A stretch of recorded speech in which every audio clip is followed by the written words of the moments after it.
you actually meant what you said.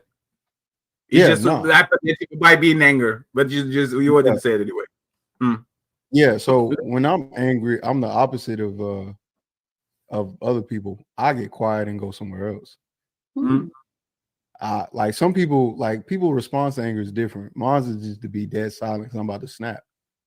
Other people is to get loud and this, that, and the third. Me, it's like, bro, I gotta go. If I don't leave right now, it's gonna be a problem for everybody.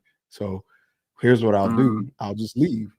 All right. And that was something that, like, the problem that in a relationship, it don't work well because when I'm angry, I may not say nothing, but I'll be inconsiderate and not tell you how long I'm going to be gone. So, for example, you piss me off and I know I'm going to go crazy. I'm going to just drive in the car and go somewhere for like 3-4 days. I'm not answering your call. I'm not picking nothing up. And when I get back, we can have a conversation. But that's what I'm saying. I'm not one of those people that say something that they don't mean. If I say it, I meant it. And if I'm angry, even if I say it, I probably still meant it. And it was just the truth. And if it hurt your feelings, I mean, it is what it is. But I know that there's limits. So when I am angry, if I were to say something, I know for a fact it would destroy them. So I'd much rather just leave for 4 days or 72 hours. I have a measurement in my head depending on how bad it gets. 24, 72, and 24, 48, and 72 hours. And then sometimes do you communicate with the person that you might be gone, or you just leave and let them figure out? No. Because if you like, my thing is this, right? Like, I'm pretty respectful. If you say something to me out of your way that you know is disrespectful, because you know it, like, people know when they're saying things to get. Then why should I respect you and tell you where I'm going, as if that matters at this point? Because you don't care enough to stop running your mouth for saying something that really is going to affect me in a way that you think is, I guess, less important. But to me, emotionally, look, if you want to say something emotionally to me that's crazy, then I can do whatever I want to physically, not hit you. I'm saying, like, let me leave, and I don't got to tell none of you. I'd much rather not talk to you 4 days. If it take me 4 days to get over it because of what you said, then so be it. Hey, before I go to the town, Ceci, do you think that's... Hey guys, welcome to Little Black Book 9E1. We have another enthralling conversation once again. I've decided to bring Cheeky on, especially after the last few days. It's been crazy. We've had some great conversations on this channel. In fact, last night we had a 5-hour live where one of the people came on board and said what they needed to say about the situation. It got tasty, it got interesting, but we're committed to having these conversations with men, not because we want to hit down on men or cuss men, but rather we want to uplift men. We want to make sure that our standard is coming higher. And to do that, we need to have conversations with one another as well. So I decided to get Cheeky, the center of the madness anyway, that has been, helping us have these great conversations. Now, he's a very intelligent brother, and he does reason very, very well. And I really do appreciate that about Cheeky. And I think you guys have seen him before on this channel. You'll like him because he will reason, and he will have a conversation as well with you. So I look forward to having that conversation in a second or two. But for those of you who are new to the channel, I want you to like, share, subscribe, click on the bell button for notifications of the uploads, okay? All right, we're here to entertain, but also to educate. So make sure you subscribe to this channel. If you haven't done so, make sure you also click on the bell button as well, so that you get notified of when we go live and when we have uploads of videos as well. Tomorrow, I've got a special live for you guys. I've already got 2 tip-top hitters to come and join me to talk about Jonathan Majors. So I hope you guys are ready. We're going to bring some great content for you the next few days as well. And myself and Sean will be on tomorrow as well, talking about furthering this conversation about emotionally intelligent men as well in this series. Okay, cool. Listen, we want to get into this conversation. We want to get deeper with it. We are talking about the emotional intelligence of men in 2023. I guess I'm kind of asking, are men equipped in 2023 to be emotionally intelligent? You know, and inside of that, I'm gonna be speaking to Cheeky about obviously his response on the channel that we had spoke with Fatty a few days ago about his 24 hours to 72 hours that he might take in order to kind of reset himself and have a real conversation. So I'm gonna bring him on now, so we can have a little bit of a good conversation, and hopefully you guys will love the content we bring to you guys. All right, Master Cheeky. How you day? I'm good, man. No, I'm good, man. It's good to see you, brother. Yes, sir. I didn't think all of this would come from just saying what I've done in the past and I will do in the future. I didn't think this would all come about, but hey, that's why the internet is the internet. you had me getting cussed out last night from one of these guys who came on my channel, bro. It wasn't your fault, but guy came on my channel yesterday. Yeah, no, it wasn't your fault. He came on the channel. He was defending you. He's a guy from South Africa or whatever. I don't know, whatever. He ended up having like a 3-hour live with him, and in the end, he ended up saying, you know, you can see why black boys. I can't remember. I have to show you the clip later. I'll show you the clip later, bro. Yeah, he was mad. But he was defending you the whole entire time, which is funny. So he's from South Africa, but anyway. But yeah, listen. Listen. I think we had a great conversation on Fatty's show, and it was actually a really good conversation. We had different points of view, but I love the fact that we can articulate ourselves and show different viewpoints as well. But it did get me thinking. It got me thinking about emotional intelligence. It got me thinking about emotional regulation. It got me thinking about conflict resolution when it comes to relationships. The audience have seen the clips several times because we've played it over the last few days because we've been having conversations around it.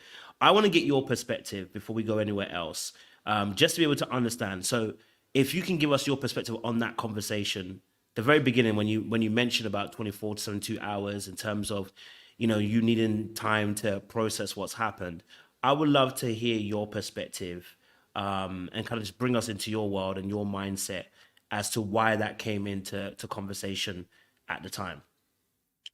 I think the Instagram clip was when you're angry, he was trying to tell. I think the audience at the time was women. When you're angry, be careful with what you say, right? Yes. And then that led to Fatty asking the question, have you ever said anything while you're angry that you didn't mean? And I was like, no, because I haven't. Like, if I say something, whether I'm angry or not, I mean it, one. And then two, I don't my response or my reaction or response to anger is not to be talkative, it's to be quiet. So it's hard for me to say I've said something when I know when I'm angry, I don't say anything. So that was kind of it. And then what led to it is, you know, I think so many people in general try to have a conversation thinking that they're mentally or emotionally equipped to do it, even though they've been disrespected. And the conversation doesn't go anywhere. It actually gets worse.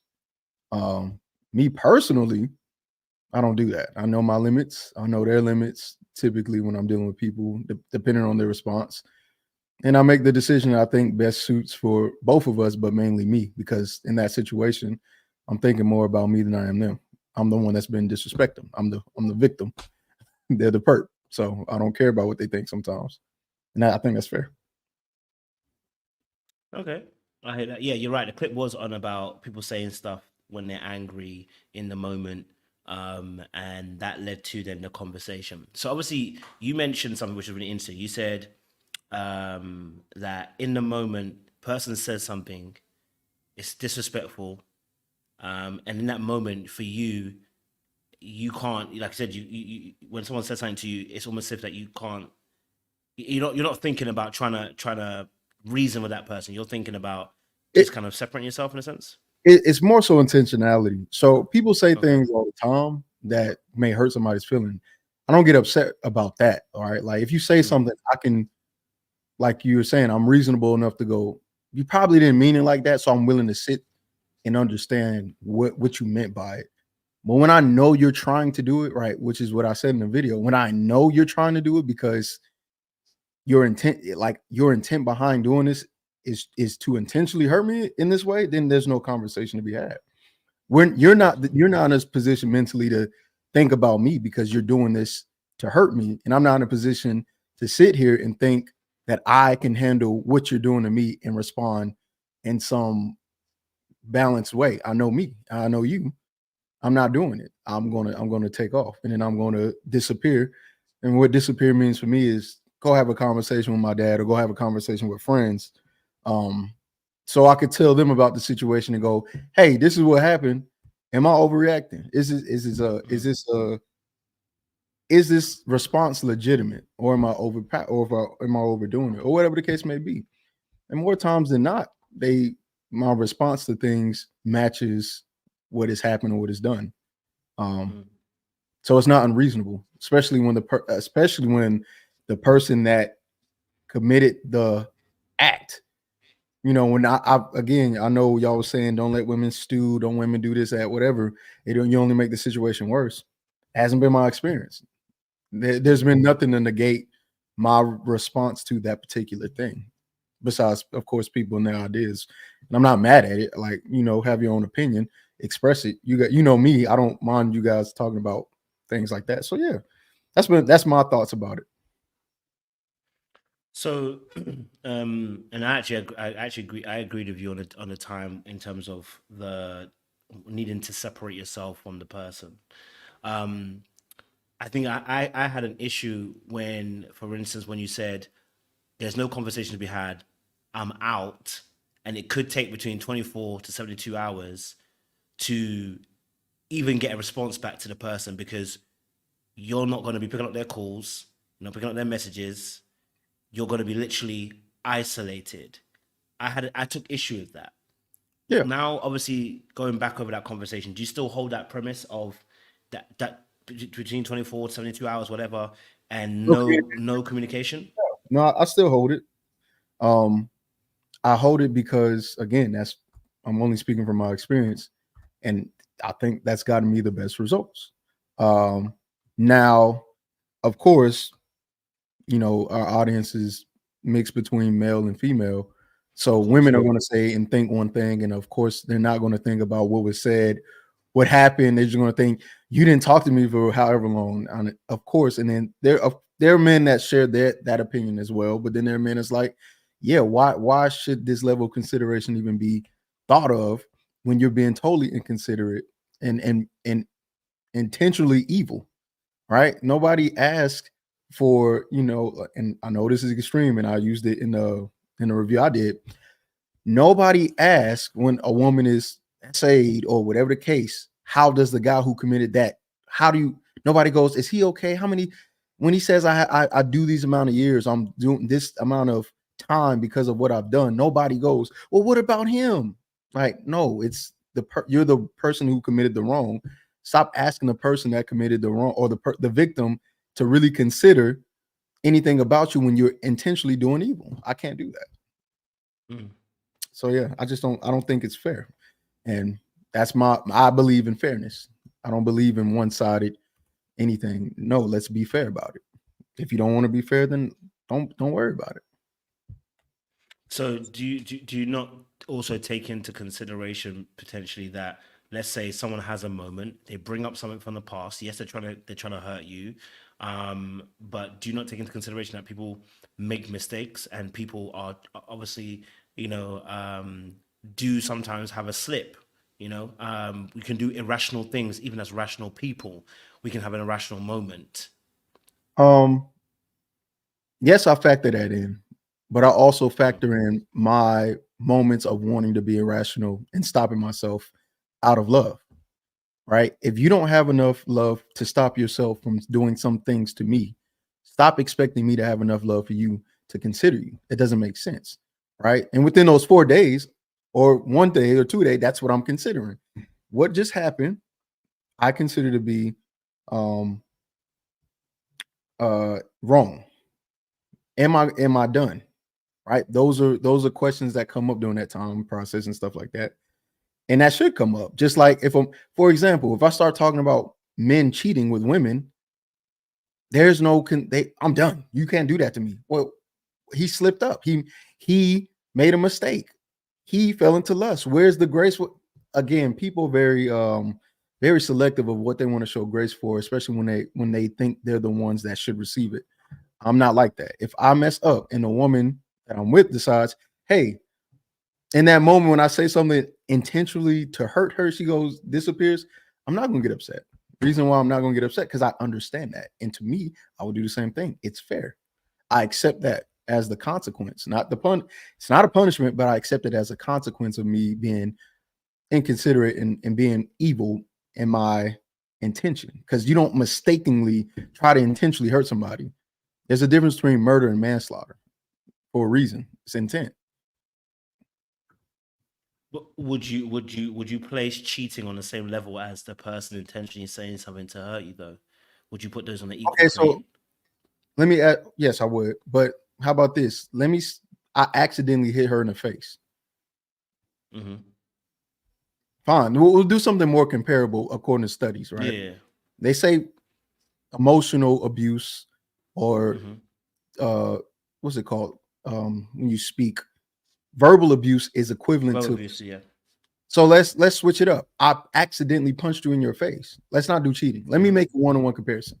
I accidentally punch you in your face as a woman. A man accidentally punch her in the face. How do you handle hearing that and processing that? I can't process that because I don't know how you accidentally punch someone in the face. And I don't know how you accidentally disrespect and try to intentionally hurt somebody. It's on purpose. Oh no, I agree. I'm not saying that it's not on purpose. What I'm saying is I don't think you can compare the two, right? You So can. whilst I do believe that one is there's verbal abuse, and I definitely believe in it. I talk about it on this channel as well. So there are verbal abuse, but I think we're making a comparison between the verbal and the physical here, and I think we should stick away from that because they're not comparable. Because if you accidentally raise your hand as I'm talking and it hits you, that's nowhere near a situation where someone hits you, right? But if somebody says something, we have situations where you do say some stuff out of your mouth, and maybe you haven't ever brought something from the past, cheeky. But are you telling me you've never said something that you didn't mean to say? Never in your entire life. Every single time, you've always said something you meant what you meant to say.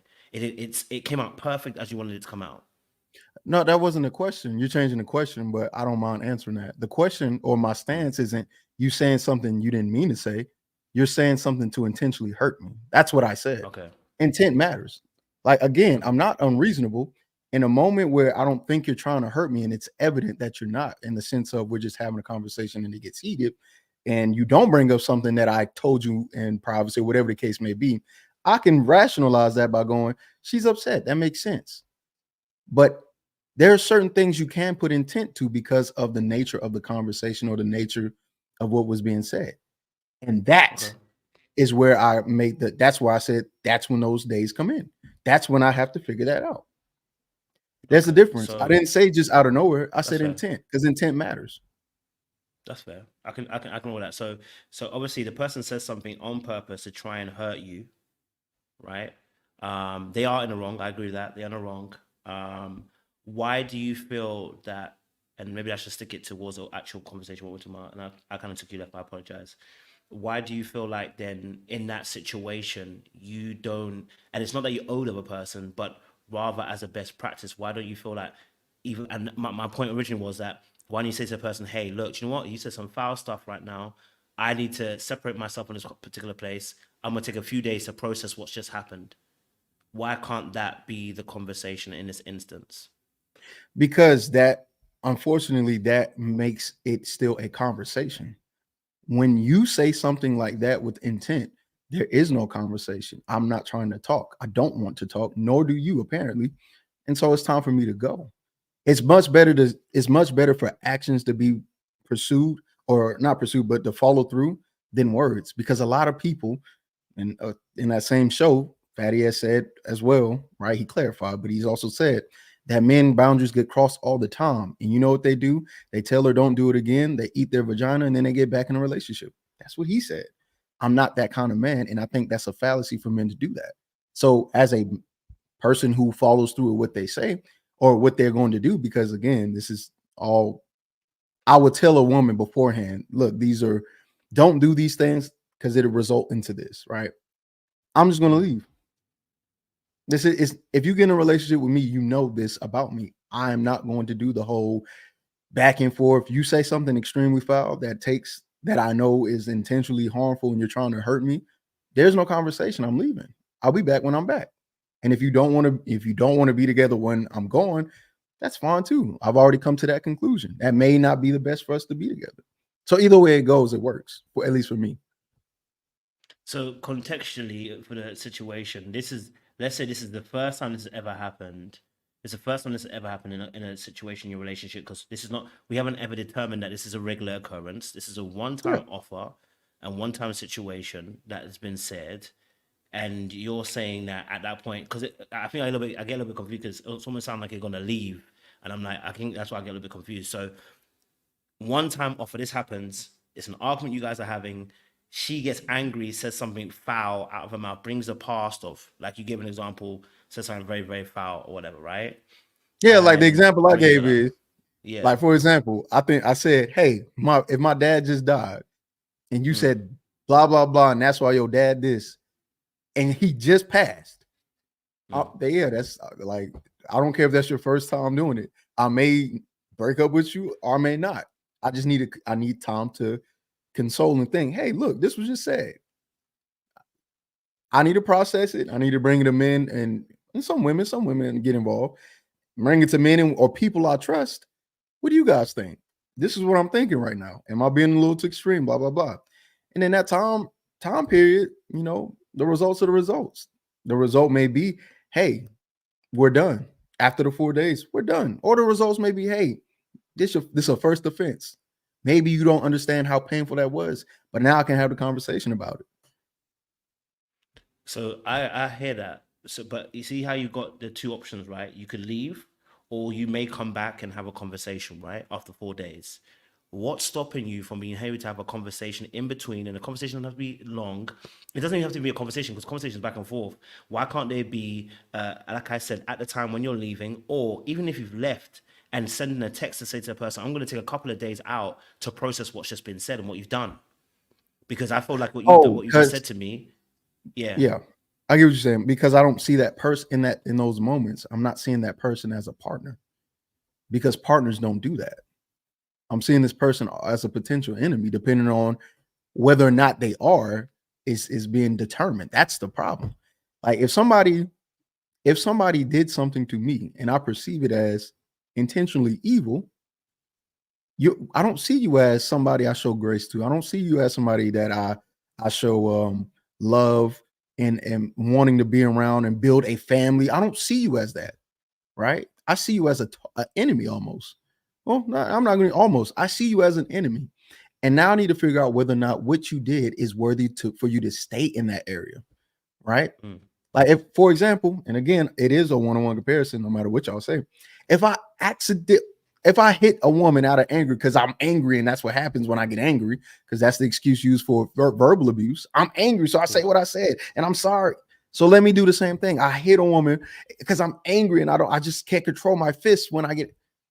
Am I an abuser, or am I somebody who just has trouble and I need to get help? No, you need to get help if you're saying that. Yeah. So right. So that's the thing. And you're saying I'm somebody who needs to get help, but in most cases you're going to be viewed as an abuser, even if you just do it one time, right? Yeah. And you can't leave that category. The good thing is, or here's where the grace comes in. I may view you as an enemy, but that could change. I just need to really think about it, and I need other people to help me. But in the process of speaking, I'm saying in the process of speaking, here's another thing that happens too. And I've experienced this, and I've seen other people experience this. In the process of speaking, the victim totally forgets what happened, why it happened. They get manipulated into thinking, I'll never do it again. And it's almost like, wait. You're handling this too quickly. You're not really letting what just happened settle in, and you make an actual decision. Because communication there's so much that happens in communication. Manipulation is definitely one of them. If I am a victim and then I meet somebody that I still love and still like, and they're crying tears and they're showing up, they're giving me the crocodile, I'm going to be manipulated. I'm going to be like, man, she really ain't mean it. I got it. All right. You know what? She'll never do it again. And then they're right back in the same situation because they didn't take time. They didn't take enough time to not speak. Hey, look, I need to think about it. Think. Too many people want to communicate without thinking about what happened, without thinking about what happened. And if you, as the perpetrator or the person who said such things, you should think as well. You should think, okay, he left. Why did he do that? What did I say? What did I know? What do I know what do I know is a shared agreement that I've broken? Let me think about it. You probably shouldn't talk to him. Just like if I would have hit a woman by accidentally out of a fit of anger, I wouldn't want to talk to her either because I'm like, damn, I really just broke a principle of mine. There's something off with me. I need to figure this thing out. So I need to take they should be perfectly fine separated. And then the victim who decides to come back should be fully accepted because the perpetrator should understand I've done wrong and I need to contemplate what did I do wrong. But instead, what we get is all kind of stuff. Yeah, all kind of stuff. You get all kind of stuff. I mean, listen, I do get that. I think what we talk about, especially when I talk about verbal and physical, right? I think we're dealing with escalations here. I think we have to. That's why I'm struggling to understand it, right? Because, for instance, if a girl hits me, I'm out the door.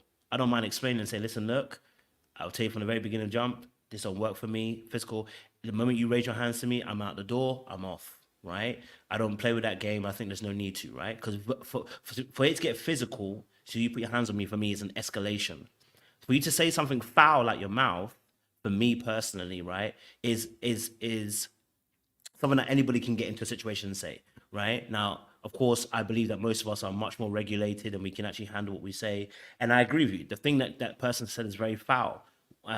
If they were to use, let's say, for instance, your dad passed away and then tried to use that against you. What I'm describing is in that process, either at the time when you're leaving to go out, or whether it's in the process of you, let's say you've got home now, you're in your safety or sanctity with your father or whatever.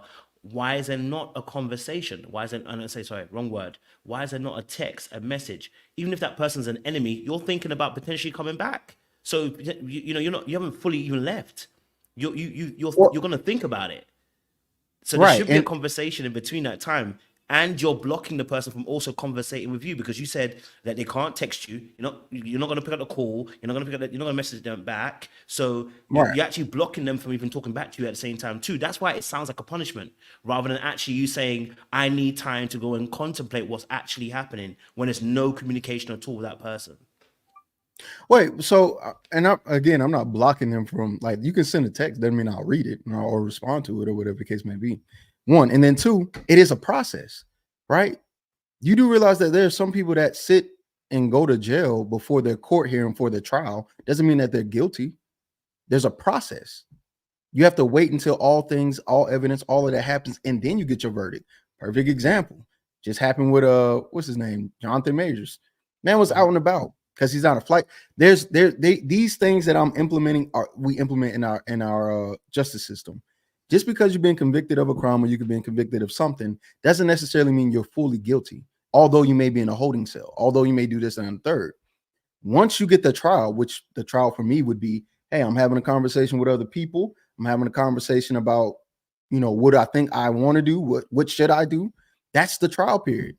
And if I decide, hey, this not going to work, that's the verdict.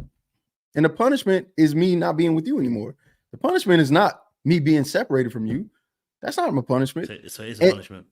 No. See, the problem with punishment is the person who feels like they're getting punished doesn't determine that. The person who gives out the punishment does. That's the problem. You can feel like it's a punishment. You can be like, I don't like this. He's punishing me. But until I actually give a punishment, that's not up to you to determine. Like, for example, children. When children have you ever been in trouble at school and the teacher gives you out of school suspension and you're thinking to yourself, okay, that's my punishment. But then you get whooped, although you got your out of school suspension, and you try to reason with your parents. I got suspended. Don't do this. That's my punishment. And then they go, no, I'm finna whoop your behind. That's your punishment. Who are you to determine whether or not you getting whooped or out of school suspension is your punishment? You're not in that position. That's how that works. I think whilst I understand that point of view, you're also missing out. There's a power dynamic between the two parents there and a child, so it's slightly And different. that, If you're dealing with two adults, when you're right. dealing with two adults, you have your say and I have my say. And my issue with what you're saying, and you're still coming to punishments in some sense anyway. But my issue what you're saying is, in between that time, you need to have a conversation with that person, and you're blocking that person from also talking to you. So whether you get to the end of the 4 days, I've got no problem with you being at the end of the 4 days. This the problem isn't the 4 days now. The problem is that you're willing to, after that situation, leave that place, go about your business, have a conversation with other people about it for the next 3 to 4 days, potentially excommunicate the person as well, and then potentially come back to then either leave or to have a conversation about what they did, rather than have a conversation in between the time.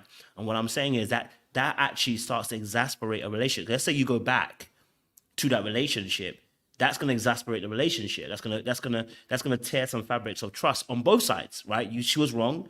She did what she did and should have never said what she said. But also the way you've handled it too, it's also wrong now. This is why I always say that just because you're right, as in you were the person that was a victim in something, you handling something can also make you wrong, right? So it's that manhandling of the situation that I'm still struggling to understand fully, and why we're saying it sounds like a punishment, because what you're saying is you don't get to have my time, you don't get to have my presence, and yet you're going to consider the relationship. And it's like, well, Wait, if you're done, you're done. You know what I'm saying to you? no. So, yeah, so sure, you can say it that way, but I'm not thinking Yeah. about giving you my time or pleasure. I'm thinking about how am I handling this situation. The problem is, whenever what I'm doing, the consequence to what I'm doing may be I feel like it's a punishment, but that's not the purpose of it. I don't care how you feel about something, especially as the person who doesn't care about what they say to make me feel this way, right? If you're self-aware enough or aware enough to understand that this is a punishment, then why aren't you aware to understand we got here because of you? Right. And if I do come back, right, considering like you were saying, if I do come back and there's no trust or whatever, all of that, blah, blah, blah, blah, blah, blah, then all you'd have to do is think to yourself, all I have to do is not intentionally try to hurt the man, and we'll never be there again. It's a simple fix. You get one when you get one with another. You don't get one without the other. That's not typical behavior. It's not typical of me to not speak to you for 4 days and go somewhere else because you didn't do anything to me. That's abnormal. But if you're aware enough to know, hey, I've done something wrong, and I've also done this thing that's caused him to think he should go another place, you have enough self-awareness to understand that, but you don't have enough self-awareness to go, if I don't do this, then this will never happen again. That's not my fault. That's yours. So at Stop. what point do you have a Yeah. discussion with that person then to let them know where they've gone wrong? At what point? Yeah. After I've decided that this should continue. That's when. It's after that. Like during those days of just reflecting and processing or whatever and getting counseling, whatever the case may be, I'm trying to figure all of that out. And if I figure it out, whether it be 1, 2, 3, or 4 days, then then we can have the conversation if I think it's conversation worthy. But again, if you already understand you're intentionally trying to hurt me, then there's no conversation need to be had about you being wrong. You know when you're wrong because you did it on purpose. Okay. Okay. So let's scale it back slightly, right? Because the original video was not about an extreme as what you brought up. You took it to the extreme. So let's go back to the original video. The original video was about saying something in anger. So my question is this: is this also how you're going to handle situations? For instance, let's say I say to you, Cheeky, I'm in an argument with you and I'm your girl. Yeah, pause. But I say it's from your girl and I'm talking to you and I'm going, you know what, Cheeky, you're a dickhead. Now, I'm saying it, I'm pissed, I'm angry. I'm in anger, I'm saying you're a dickhead, you're a fool, you're a prick. Is that now, if I now start saying that, is that now cause for there to be a separation for 3 to 4 days, 24 hours, whatever you call it, no communication again? It deals on a person. Me in particular, if you call me a dickhead, and I'm just be like, okay, and then am I right though? But if you're just saying something that I know, like for example, if I told you don't call me a dickhead ever, and then you say that, yes, 3 to 4 days, 1, 2, 3, or 4 days. That yes, because I've already established, don't do that. When you do this, this is the intent, this is the consequence. If we come to that agreement, then you shouldn't be surprised when the contract is reached. Oh, yeah, this is in the contract right here. You said you wouldn't call me a dickhead. What did you do? Black Book, what did you do? Brilliant. Yeah, no. What did you do? Why is it not? That's the conversation I'm talking about, though. That's the conversation. So in that space, for instance, when you get terminated from YouTube, they tell you read a contract, because you have broken the terms of conditions, right? Done. Now you can reply to them, and they're gonna have a conversation about. I mean, the conversation is sometimes limited, so let's be honest. You're gonna have a conversation with YouTube to say, hey, look, what contract parts have I broken, etc., etc., etc. There's a conversation, which is why I'm saying to you that you're describing what I'm talking about, which is when that person breaks that contract, you are assuming, and I'm not gonna say you're wrong for assuming that they've done it on purpose and they're wrong for what they've done, right? And I'm saying to you though, there's no conversation though. You are literally walking out and going 3 to 4 days, and it could be even longer. I mean, listen, because it depends how you feel. You choose to do whatever you want to do, right? You can choose whatever you want to do, right?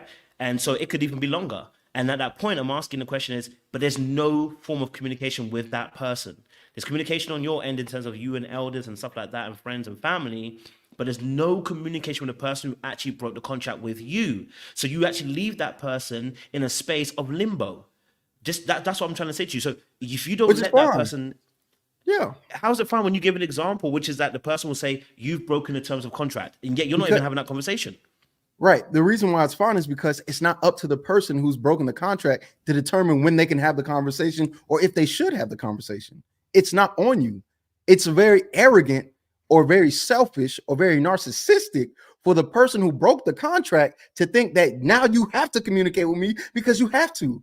I'm sorry, but we don't hear this level of, foolishness when in regards to men doing things to women. Once a line is drawn, that's it. And everybody she the woman, she make the choice. Why? What I'm trying to understand is why don't men have that same luxury of making a decision apart from the woman when he's the victim? That doesn't make any sense. You sound crazy trying to tell a woman he cheated on you. You need to stay with him because he needs grace and he needs to have the conversation. But if a woman get cheated on, she go, I'm getting a divorce. We don't even live in the same place no more. We don't talk to each other. Where I'm dating somebody totally different now. Nobody goes, well, why is she doing that? It's narcissistic. Nobody does that. So the person you're describing is a verbal abuser. Yes. If you break no, I want to make it clear. So you believe that person is a verbal abuser. Not that they had a moment, they are a verbal abuser. I want to make the distinction very, very clear. Because I think if we're saying that you're no, abuser, I will tell you, get out of there. That's my point. So if I'm calling somebody a verbal abuser, I'm not in a relationship with him anymore. But somebody can be verbally abusive. That doesn't mean just because you do that one thing doesn't make you that thing. But that's what the days of separation is meant for, to determine, are you this thing or did you have a moment? And whether or not you had, and because I'm deciding to take however long I think is necessary for me because I'm the victim here, you can't then say you're taking too long to do this. And if that's how you feel and you decide to end the relationship because that's how you feel, although you're the assailant, then we weren't meant to be anyway, even though you accepted the conditions early on in the relationship. And that's fine by me. That's not going to bother me. That won't bother me.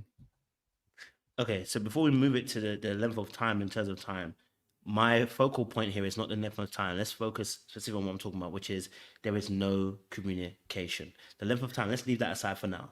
The communicative aspect is where I'm having a problem with what you're saying. You're not communicating with the other person, right?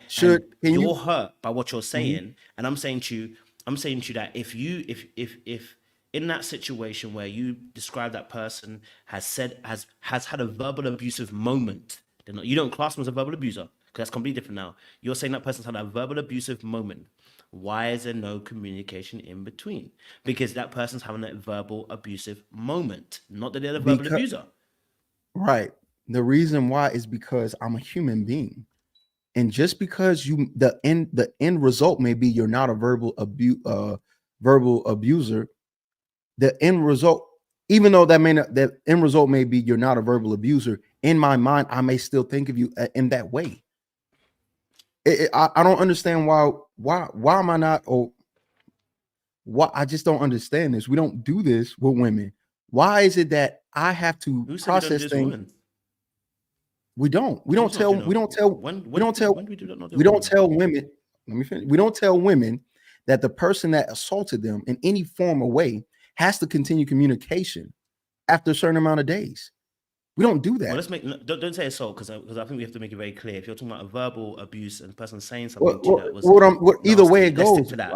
Any Because if you change any it, we're changing what I'm the saying, no, dynamic. what I'm saying is any level of assault, whether it be verbal, mental, emotional, all of these things. No, but Nobody. but we can't say that because we're dealing specifically with this topic of Okay, someone fine. mouthing off Verbally, and saying. fine. So if a man does it to a Fine. woman, let's use that That's then. that's Yeah. fine. Even verbally, no woman has ever been called or asked to continue communication with somebody who verbally assaulted them. Nobody's asked for them to do that. Even if they decided to take time away from that individual, no one said you should go talk to him. When have you ever heard this? Because I'm really confused as to when this has ever been a situation The where stand- someone says don't talk to that person again. A perfect example would be don't settle for less, or don't do these things if this person doesn't do these things. It doesn't matter what. If somebody says these are my boundaries, don't cross them. I'm sorry, I do not hear. We don't have this conversation about, well, you should say it because you're the man. That was your quote to me. Men don't do these things. Men do these things in a relationship. So you're making it gender specific because you're saying there's some type of difference between men and women. You're somebody who says it, whether there's directly or indirectly. That's what I'm talking about. So if a woman were to say the same thing, all you would say is, that doesn't sound healthy. I hope the man's mentally or emotionally stable enough to handle that. I guess I don't know what you would say because it's not a woman that said that. But I know for a fact the standard that you in particular and other people have for men is totally unfair. And I know we don't have these kind of conversations. I know we don't have these kind of conversations with women because we don't put them on the same quote unquote standard. And I think that's wrong. I do on this channel. Ask the ladies in the chat. They get a bollocking from me a lot. They get a lot of bollockings from me on this channel specifically. They get a lot of them. But what you described here, for instance, when you said don't settle for less, has nothing to do with communication. Nothing at all.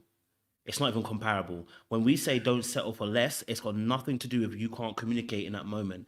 And when we're talking about continued communication, it's completely different.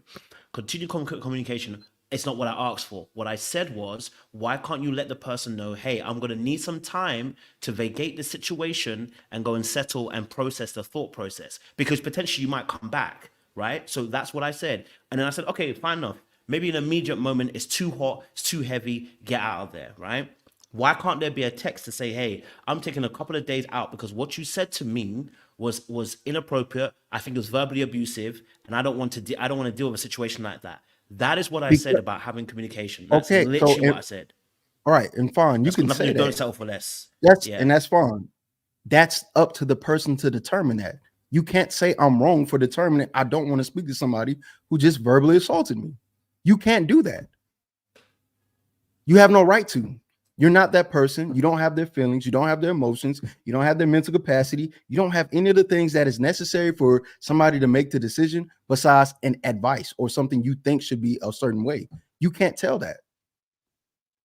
Or you can, I can't tell you that, but we can tell women stuff. We can all tell everybody something. Let's not pretend as if we can't tell each other stuff. We tell each other stuff. Men and women do it to each other. Fine. So you know what I mean? Like I said before, you can say something, but I just don't care. Right? You can't force somebody. And I think that's the truth. That is the truth. That's the truth right there, Chicky. It's got nothing to do with right and wrong. You just don't care. You want to. Right. I'm not. That's why we think it's. I never made it about right and wrong, though. You did. Okay, my bad. That's the problem. You see, the problem is I didn't make it about right and wrong. I just said what I did. I didn't say it's right. I didn't say it's wrong. Matter of fact, I think if you go all the way back, I said this could be a problem in a relationship. It could be, but that's when you make that decision. I didn't. So if you think, why do you think it could be a problem in a relationship? Because people, this is not my first time having this conversation. You're not the only person that thinks like you, but you're not just because you think. Was it a man or woman? Huh? Cheeky, was it a man or woman? When you had this conversation last time, was it a man or woman? It was both. It was men and women. It was both. It was both. People agree with you, but people agree with me. And guess what? There are women in this chat that agree with me as well. So that's the problem. The problem is you may not agree, but I didn't make this a right or wrong thing. You did. I didn't make any moral superiority complex. I didn't do that. I didn't say it's wrong for me to. I didn't say all of that. I said it could be a problem. It's based on the two individuals in that relationship. You're not talking to somebody who said this is the right way to handle that. And I remember asking in the show, I said, did I give anybody advice or did I just say what I did? And y'all said, no, you didn't give advice. You want to know why I didn't give advice? Because I can't advise something that I don't know will work for somebody totally different. I understand there's nuances and uniqueness to people, circumstances, and places. So I can't just advise you to do what I do. You're the one who said you're wrong. You're the one who said, I did say. Yeah, right. say you said you're emotionally mature. You said, I didn't say all of that. I didn't make any judgment. So you can't then try to come to me and say, hey, you can't say what's right and what's wrong. I never did. I only said what I did. Y'all could have been like, I wouldn't do that and moved on. But instead, we made it a 4-day event. Yeah, we made it the same day. At least we'll communicate with you. So again, what could have happened, which probably should have happened, is, you know what? I wouldn't do that. And we moved on about our day. But now we're trying to put some type of moral superiority complex on each other and go, well, you know what? This is what you should have did. You're wrong. You're not a man. You're too immature. You got mama issue. It's like, damn, I said what I did. I mean, do you have mama issues that we don't know about? No, I don't have mama issues, but that's the problem. But that's the problem.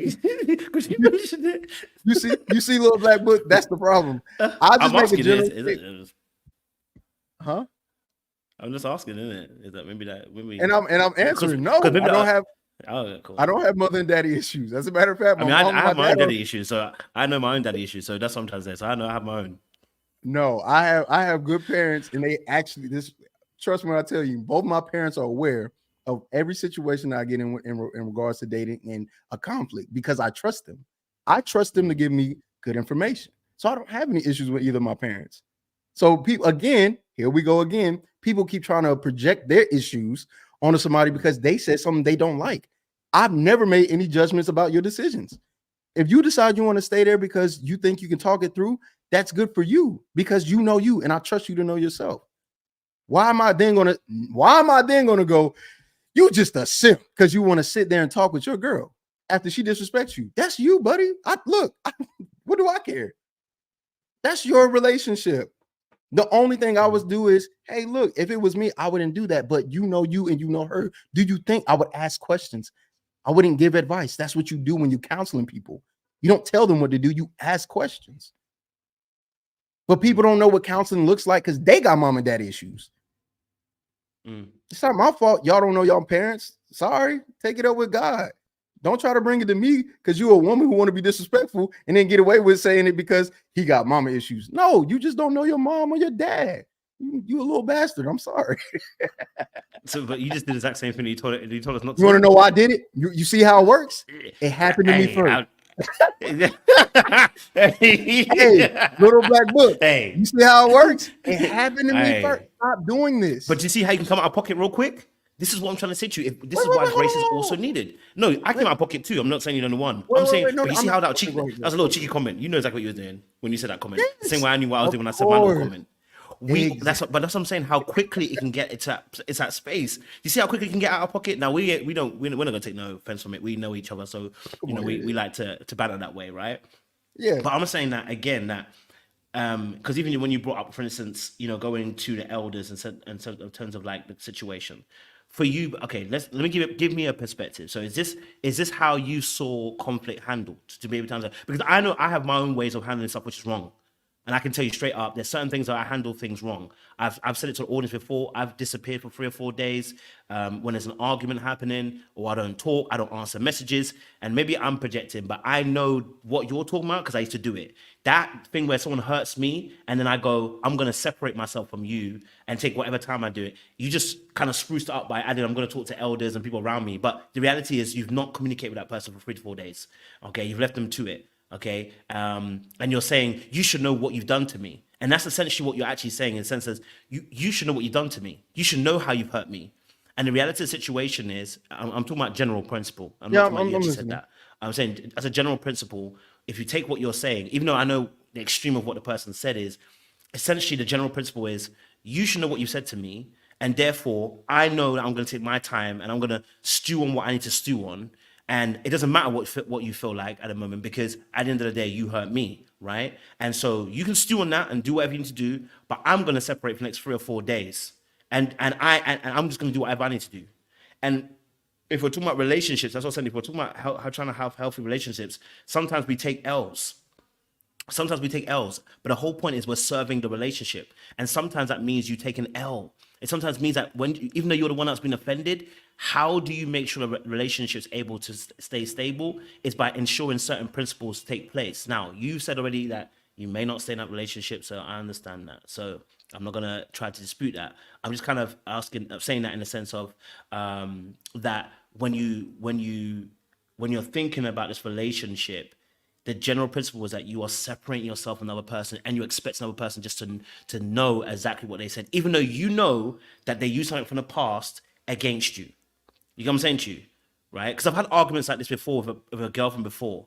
Do you know what I'm saying to you? So I know that they've used something in the past, maybe not like the dad situation in the past or whatever, but they've used maybe like saying to me, let's say I've said, I get angry because or I get emotional because my dad used to not like help me with certain situations or whatever, right? And a girl has used that information against me. Well, that's why do you think your dad didn't do it? And it said in the heat of the moment, right? And it's not as deep as what you were describing, I would say, but I've purposely gone. I'm not even purposely. I've automatically gone. I know they know what they've said. They know exactly what they said. They know exactly how they said it, and they know they meant to hurt me, right? And then when I go to have a conversation with them about why they said what they said, right, and why they said it that particular way, they're telling me, listen, well, actually, how I was thinking about it was because when you were doing this, I was seeing the exact same thing. So without me having a conversation with that person and actually talking to that person, I had a different response. In my head, I'm like, you definitely did it on purpose. You're trying to hurt me. You're trying to kill me. You brought something up from the past. Da, da, da, da.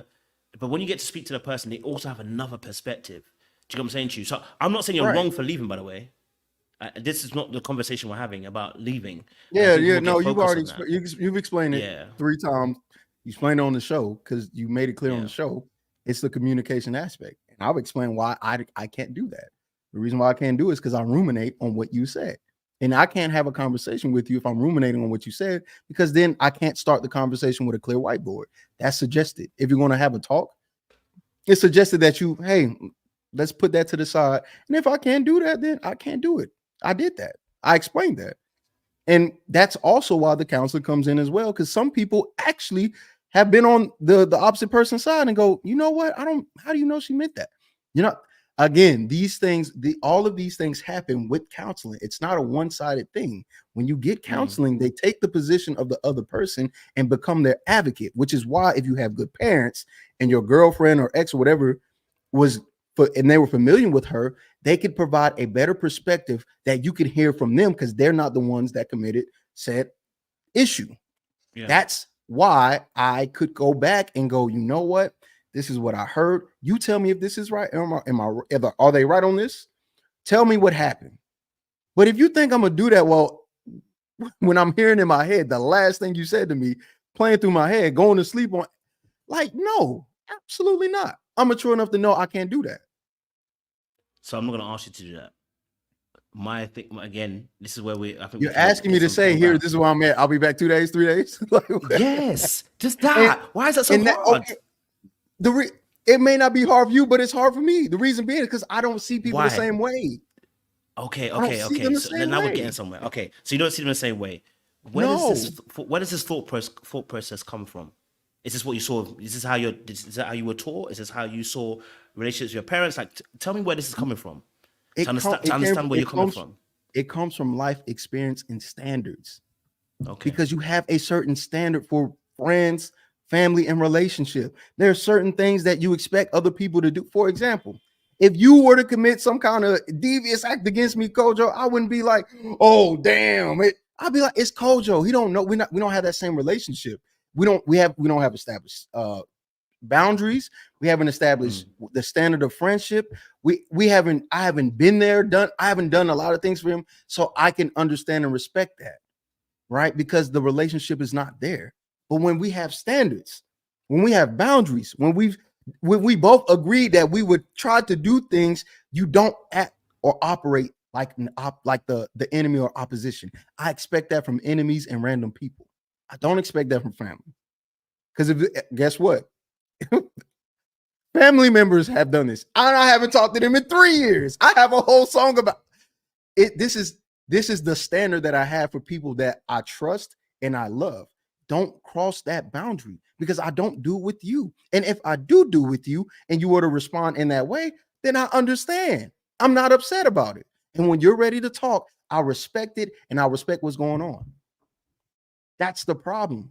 The problem is whenever I say I'm going to do something, or whenever people in a general sense tend to say they're going to do something, they don't stand on business. That's not my problem. I tell people all the time, hey, look, let's try to keep this thing respectful. I'm, as much as perception is online or whatever the case, I'm respectful. It doesn't mean I'm not petty. It doesn't mean I won't come back at you. But I don't owe any of these people that I don't know who are my friends some type of civil response, or after they make jokes or try to say that I have mama issues. If you're saying I have mother issues, which is supposed to be a psychological jab, then I can say you a bastard. We're online. I don't know you. What makes you think you can say that to me? Since you think you can say that to me, let me say something to you. That's how I operate. You may consider it petty, whatever the case may be, but it's true. That's how I move. Don't do that. Now, in relationships, I won't say something back to you. I'll just stop talking to you and then come back when I think I can have the conversation. Because the natural instinct in me is, you just came at me crazy. You spoke very ill. I want to do that. I know I can do it. I can articulate myself well enough to make you know I don't like you right now. But instead of doing that, I go, let me just give some space. You think about what you did, I'll think about what I'm going to do, and then we'll come together. And if that don't work within that time frame, then it don't work. It's okay. That's just me. So that, again, that's something that somebody would have to accept from me.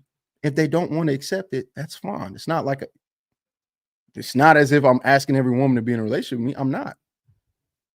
And there's plenty of women. I'm not trying to brag or nothing, but I have plenty of messages. I have plenty of things to say. People understand what's going on, and they still okay with that, because the overall benefits of being in a relationship with me are good.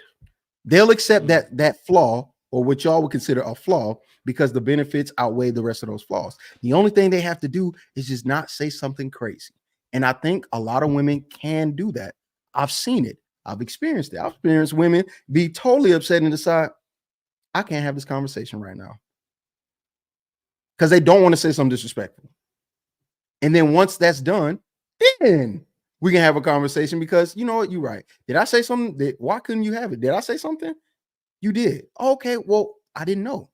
See, it's not like I don't allow grace, but they read intent into things as well. They know me. Wait, pause that. Rewind that point again. Replay that point you just said there. It's not as if they don't allow grace. It's not as if I don't allow grace. It's just slightly before that. You said that the person says something, and then did I say something? Yeah. I said, did I say something? Okay. Right. And then they say, yes, I did say something to offend them. And then the reason, the opportunity to say something back to them, because they didn't believe I did it on purpose. That's the problem. Okay. The intent, I keep telling you, intent matters. They didn't believe that you did it on purpose. So that I say something to intentionally cause harm on them. No, they did not believe that, because I don't do things like that. I don't operate that way. That's not how I move. I've never moved like that out of nowhere. I will react that way if I don't know you and we haven't built a relationship to be friends. Then I will say things to intentionally hurt you, and you will know it. You'll know it. I'm trying to hurt you. I'm using, trust me, I don't know if we're going to act as if we don't know when somebody is saying something to intentionally hurt somebody else, but I know it. I felt it. They felt it.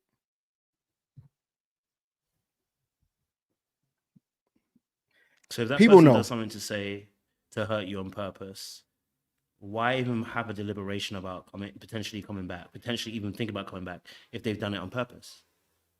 And you know they've done it on purpose. You said What's the why? point of having a deliberation? Yeah, what's the point of having deliberations with other people? Because you already know that they've done something on purpose. Because I could be wrong. That's where the counseling comes in. Hey, look, I understand you're thinking this way about something, but did you think of it in this way? And that's where, when I'm hearing it come from someone else, the person who hasn't committed said action, I'm more keen to listen. I'm a human being. I understand I have a bias towards this person. I can't speak to them right now because the only thing I'm thinking about telling them is how much I don't like them and how bad I want them to feel. I know I have that capability. So instead, I'm not going to talk to you. I'm going to talk to them and have people who advocate for you be on your side, and then get them to go, hey, bro, you could be wrong with this. How about instead of doing this, just go back, have the conversation tomorrow. So you go to have the conversation with other people who are hopefully will give you the wise counsel, because you could be wrong in how you read the situation, or wrong in terms of maybe perceiving it that particular way, right? So then shouldn't it be that as a best process that you message the person in between to say, hey, I need some time alone to process the situation, because you could be wrong. And if you are wrong, you've got to come back and have a conversation. And in that time, potentially you could leave that person in limbo, who has to have 4 days of no communication, potentially might have reached out to you, you want to communicate with them. And now they are also frustrated because you haven't actually had a conversation in the last 4 days, potentially. Do you see what I'm saying? Because you said that you potentially could be wrong. Okay, so Little Black Book, what you're suggesting would work with somebody who thinks that way. I don't think that way. That may be good for you. That may be great for you. You in between could ask that question. I can't do it without thinking to myself, I'm sitting here trying to figure out if you okay when I really want to go crazy. I'm not going to do that. I know my limitations. You're asking me to do something that I know would go completely against my limitations. I know me. For example, Little Black Book, if I ask you to bench press 500, because I think you can hit 3, can you hit 5? No. What if I say, just do it though? Bro, I'm gonna spot you. You just gotta lift it. Just try it. And you know you can't lift 500 pounds. You're gonna be like, no, let me hit at least 430. I'm not there yet. That's what I keep trying to tell y'all. Stop trying to put something on me that is not meant for me. At least not in this moment. Maybe when I'm 40. And you know what's funny? You said something during the show. You said you're emotionally mature. And I said, you know what? I'm not going to even fight you on that. Let's say you're right. I could be. I don't care though. Right now, I don't care. You're talking to somebody who doesn't care and doesn't see it your way. It's going to be hard to explain or even put my mind in a position to where I'm talking to somebody who honestly is trying to hurt me. I'm being as honest as I could be. If nobody's listening, it's so crazy. I don't know. I'm not trying to be funny. I'm not trying to be joke. I'm letting you all know this is where it's at. It's only unfair when you start trying to put these morals on me like I'm wrong for responding naturally to me. I didn't make this a moral thing. Everyone else is. I'm only telling you what I did. Not necessarily about morals, it's about best practices. When you say right or wrong, relationship. Yeah, no, there's a wrong, but not about necessarily morality. It's about best practices in a relationship and what results happen after a consequence as an action takes place. Which is why I held you to the fire a little bit when you said, first and foremost, I'm going to go away and I'm going to have conversation with people who are wiser than me. What is the point when you already know that person said what they said on purpose? Why do you need to go to them? You go to them because you want to make sure what you heard and what your response is a correct type of response. And you potentially could end up coming back, which is why we're advising you and saying to you, well, if you potentially could end up coming back, then there should be a conversation in between the time. You don't have to, let's say you can't do it right there and then. Let's say you're not capable of doing that because there's a heightened emotion, right? You got heightened emotion, okay? All right. So if you've got heightened emotion in that moment, right? Maybe you can't do it in that time, but you can message the person during the course of the time. You know what I'm saying? When that situation is not so prevalent and hot in that moment, you can message the person, say, "Hey, I need time separated from you to be able to not text, but I need time to have time away from you to be able to process what's happened." Because you're actually doing that anyway. You're going to other people to discuss the situation. It's so hot, but yet you're going to other people to have a conversation with them about how hot it is. So obviously you can message that person. It takes a little bit of time. And like you said, the real issue is that you just don't care. So it's again, it comes back to that very word, which I believe it is. It's a punishment. It's not a punishment because it has nothing. The problem is it's not a punishment. I'm not doing this because you heard. I'm doing this to save you. Because if I say what I want to say, oh, you don't get it, dog. You obviously don't get it. I don't know if you get it or not.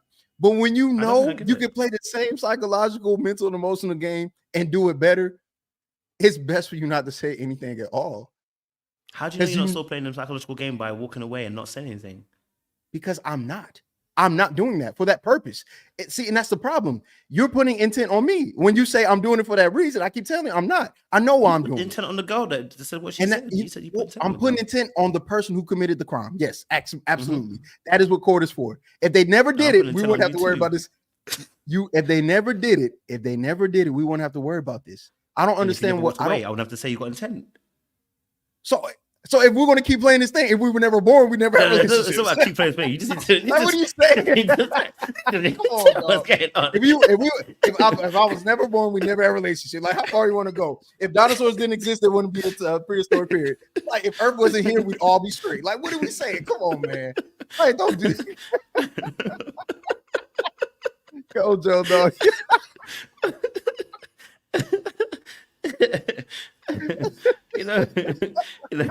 Like a little argument.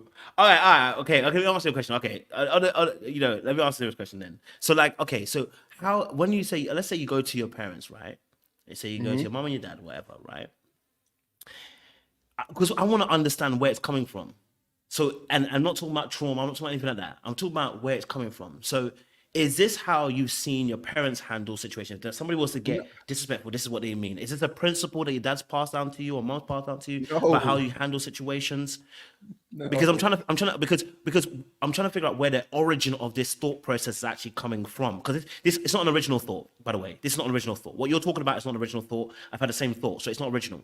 So I'm trying to find out where is the origin of this thought coming from. Has there been a relationship where someone's done this to you before? No. I get what you're asking. Yeah. I get what you're asking, and I think that's reasonable to ask that. I think it just comes from personality and experience. There are people who just aren't petty. There are people who are just not a certain way, and it has nothing to do with their parents or anything. It's because people are made unique, right? So there is a part of me somewhere, a part of my personality that will say, I'm totally fine with responding in the same way you did, if not worse. So in order to counteract that particular issue, I'll just leave the situation and not speak to you. Because at any point in time, if I'm still thinking, what did you say there? What did you just say there? You're fine with responding back the exact same way that they responded to you. I said I could. Like if I were to speak, like if I were to stay in the situation where somebody disrespect me verbally, don't think I can't do it back and better, because I can. Okay, you said could. Okay. So instead of doing that, I decide, let me not do that. Let me just leave. And because I know at any point I can do it, and even through text, I don't want to talk at all. If you try to communicate with me and I think that you're a problem or enemy or whatever you call it, you are bound to get the worst version of words you've ever experienced without me even cussing at you. That's not fair to do. I don't think it's fair to match that particular energy with the energy that I know I can give back. So instead, what I do is go, I can't talk to you, because word association, the game, whatever. I wonder what people would say when they hear X. When you hear X, your ex, what's the first word that come to mind? My ex. Just I'm saying in a general sense, when people hear that X, is typically a negative connotation associated with it, some type of pain, some type of anger, whatever the case may be. Okay, yeah, I see. Because their mind is processing that experience like that. The same thing applies to me. If you are verbally or emotionally trying to, I'm not associating anything good with you. I can't speak to you. Not right now. Because the only thing, huh? Say that again. Sorry, I cut you across. I apologize. I cut you across. Continue. Sorry. No, what I'm saying is, that's you're right. I heard you say that moment. And in that moment, that is what I'm thinking. I'm not thinking about the good times. I'm thinking about the disrespect.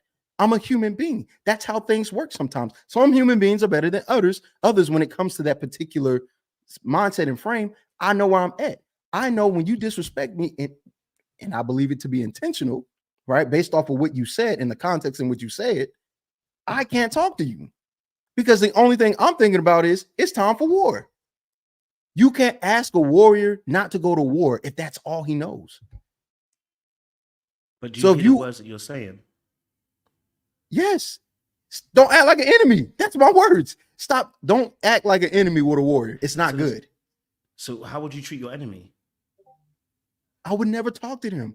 I wouldn't be with them. I would think about whether or not it's time to end them. How do you treat an enemy? There's nothing of love in that enemy. If you treat something like war, you're not loving towards your enemy. This is my point. So when you take the action, you may not feel like the intent that you have is necessarily to punish the other person. But when you treat the relationship like a war and they are your enemy, there is nothing good that's going to come out of your actions if you feel like they are an enemy. That's my whole point of why I said it becomes punishable. Which is why I'm saying it becomes punishable at that point. You may not feel like your intent is to punish the person because you're thinking this is the best decision to take because if I don't, I can give you worse. But what you don't realize is you're still giving worse. What you're really saying is I can go times 10 what I'm giving you right now. And I'm trying to highlight to you that even the part that you're doing this right now is still the worst. But you're saying that you can go even further. I hear it. You could go any further. You can go even darker if you needed to, but you're stopping yourself from going that darker route. I hear it. But what you don't realize is you're still giving the worst. So what I'm saying to you is in that moment, the reason why I thought it was a bit of a problem even is because then there's no point you going to elders to have a conversation. You already made your mind up. They are your enemy and they are not your friend. And therefore, there is no need for a conversation with other people to see if you're acting out of order because you already know that that person is your enemy. You've already made it that way. There's no point for any wise words at that point. And so I'm saying to you in between that, I promise I'll let you jump in. And what I'm saying to you in between that is this.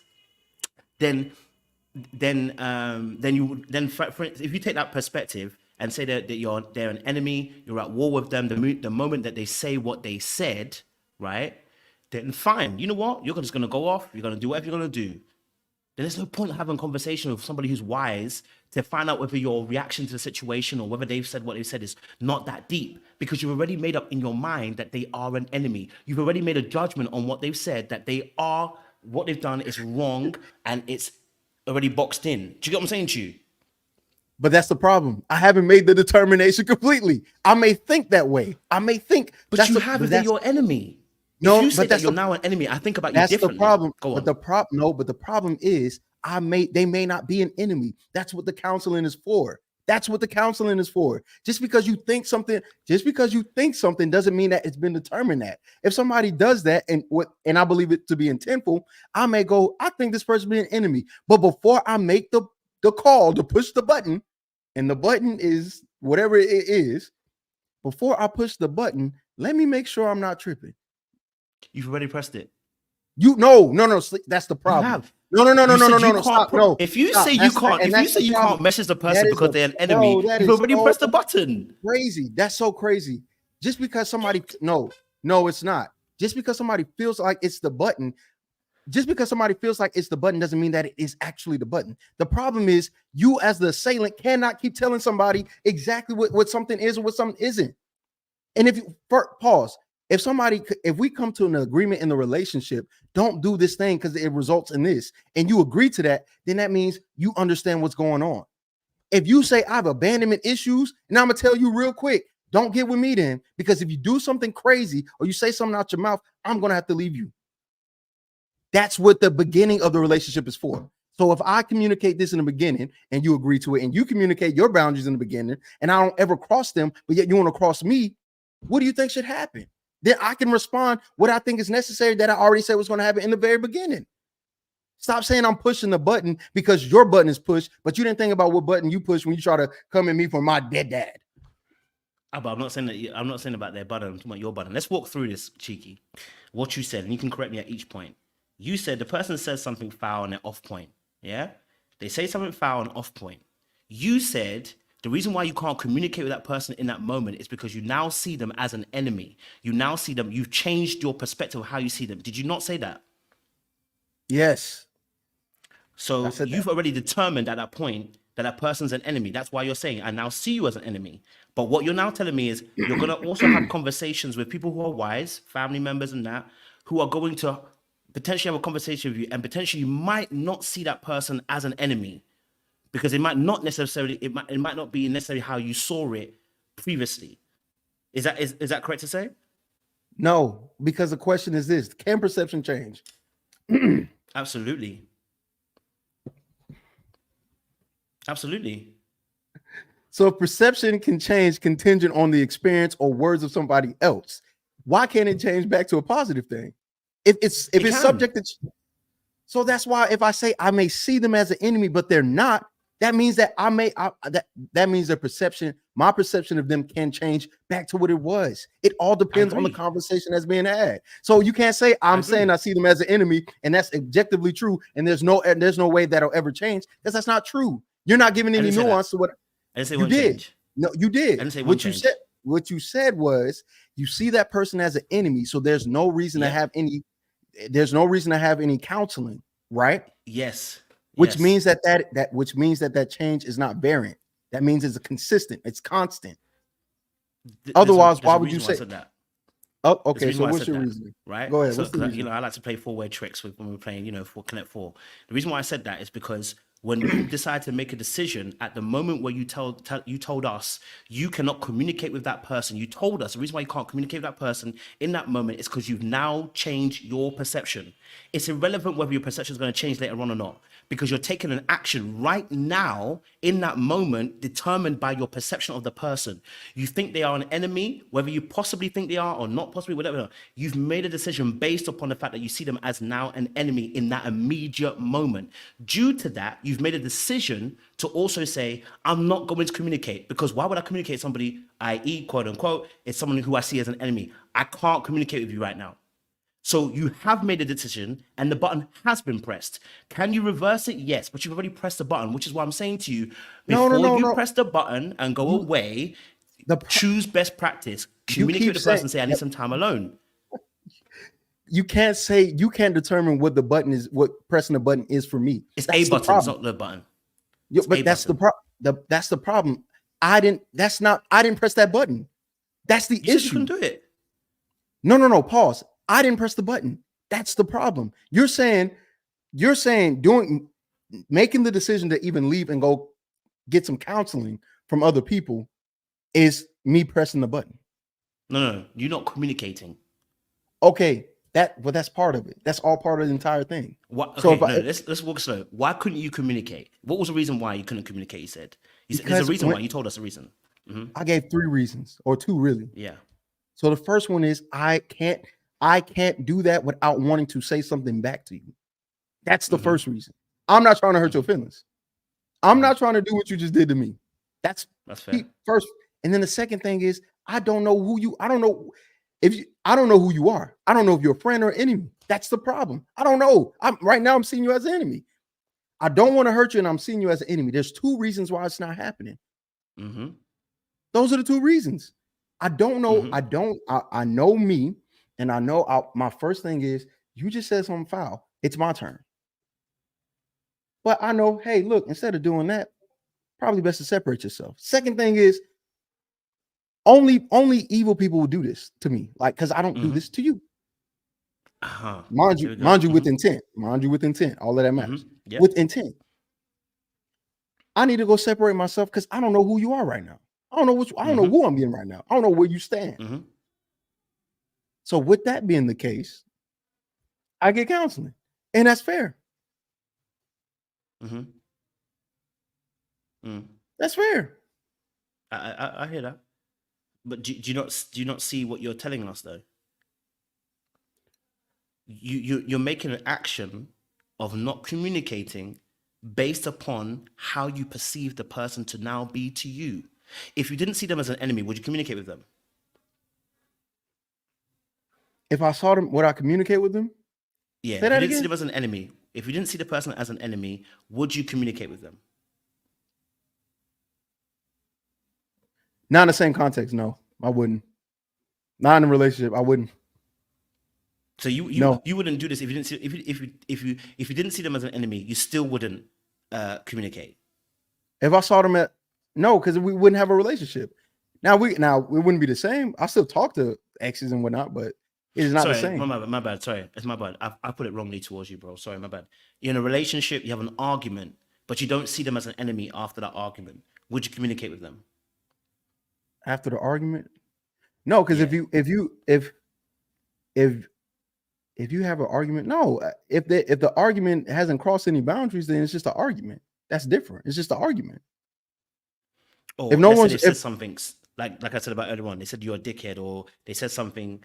Yeah, but that doesn't that's painful. not a boundary crosser. Like if you call me a dickhead, I'm gonna go, okay, well, that's fine. But like, what are you They talking insulted you. They try to hurt your. They hurt your feelings. Maybe they said something that's just maybe not as wild as But what was did they said before. say? That's the problem. What did they say? Whatever needs, it doesn't matter exactly what has to be said. It's just not as wild as the other situation. So they've said something that is just maybe rude, right? No, because What would you class as rude? Okay, Cheeky, what would you class as rude? Call me a dickhead is rude. That is rude. Okay, there we go. Thank you. That's rude. you trying to play it off like it weren't. Listen, so I call you a dickhead. No, but wait, argument, but that's right? but that's what I'm saying. Just because it's not as serious as the other one. yeah, like I'm not like I Yeah. don't this So you wouldn't see them as an enemy, right?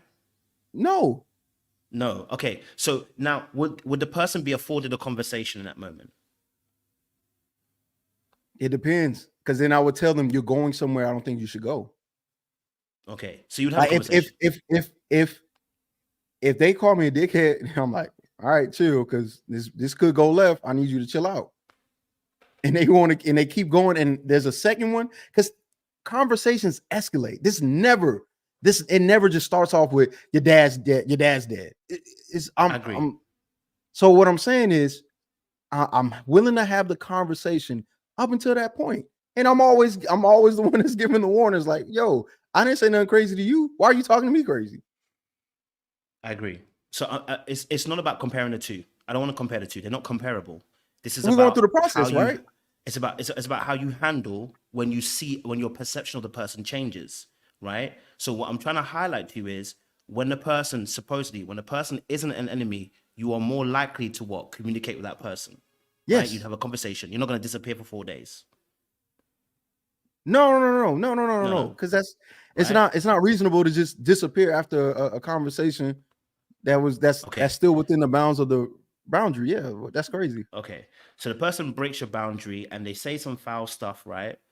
And say some foul stuff about your dad, whatever. And then you now have a reaction to what they say. The reaction is, I got to get out of here because you've done me wrong. You've broken my boundaries and you said some stuff intentionally to try and hurt me in that moment, which means now at that point in time, you're now going to change your perception. Your perception is going to change towards that person. How your perception is going to change is also going to alter the actions you're about to take. Right? So whereas beforehand, you might have had a conversation because they weren't an enemy. Now they are an enemy. Oh, sorry, no, not exactly. But now you're perceiving that they could be an enemy. Your actions are going to change. Now you're going to separate yourself, okay, and not communicate at all. But then you're going to add the extra part, which is that at that point in time, you're also going to seek counsel just in case you're not correct about the way you perceive that situation. In between that point of having a conversation and potentially changing your mindset and seeing that person as an enemy, there's actually an action that you've taken. The action you've taken is completely different from when you don't see that person as an enemy. You don't have a conversation. And I'm trying to highlight to you that if, for instance, you are wrong about the person being an enemy, you'd have taken a stance that could affect your relationship in the long run. Because if you come back and you have a conversation with your dad or your mom and they tell you, Cheeky, see it differently. See it a little bit differently. It's not as you saw it, right? And now you have to go back. When you go back, the argument will be about what she said, but it'll also be about what you did, because you disappeared for 4 days and ignored their text and potentially ignored their calls as well, and had no communication. So the argument won't just stay at what they did to you. And even though they were wrong about what they did, they can also have leverage on you in this argument, which will further exasperate the argument, because you'll be pissed that they're using the fact that you disappeared for 4 days and comparing it to what they said to you. And I'm trying to highlight to you that in between that space and time, have a conversation. And the conversation is not a conversation. It's simply, I need time to process what's happened here. Give me a few days.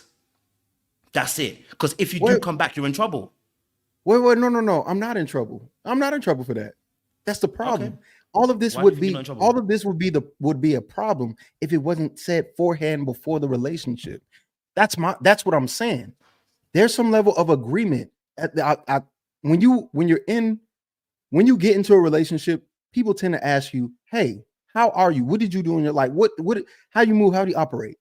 And I explain these things, right? And again, I don't just leave when somebody says something. Oh, you a dickhead. I'm not out of that. If I'm out of this because you're going.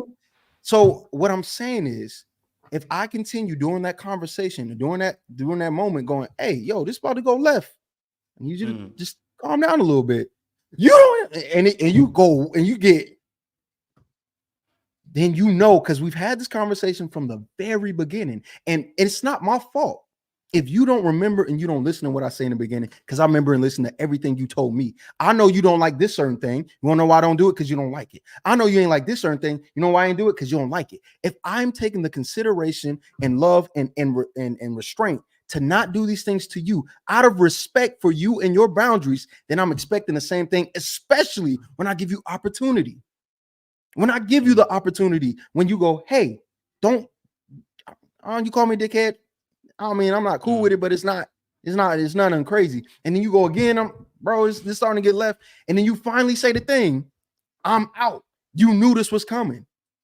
These conversations are had in the beginning of relationships, at least good relationships with two communicative people that actually talk.